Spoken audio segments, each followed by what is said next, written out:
In today's video, let's talk about the way that you fix the offline mode problem for Spotify. Now, if you're having issues turning on the offline mode, the first thing that you need to ensure is that the offline mode is enabled or not. So within your profile and from the playback settings, you'll be able to see the option right here which says go online within. So make sure that this option is toggled on. So you can also try toggling on and toggling off this option a couple of times and you should be able to fix this issue.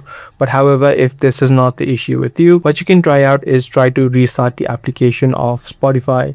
So make sure you remove the Spotify app from the recent app list and try to open it up again and try to see if this issue is fixed. What you can also try out is try to clear the app cache of Spotify by tapping and holding the app, heading over to this eye icon. Once you're inside, tap on storage and then tap on clear cache.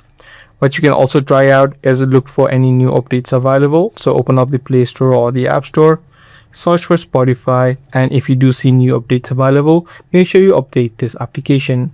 Once you complete this step and if you're still having issues, what you can also try out is try to uninstall the app of Spotify from your device and then again reinstall it, as well as you can try to restart your phone to solve any sort of glitches on your phone which might be causing this issue.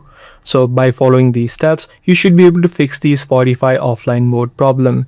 Be sure to give this video a thumbs up if this kind of video was helpful. That's gonna be all for today. I'm gonna see you in the next one.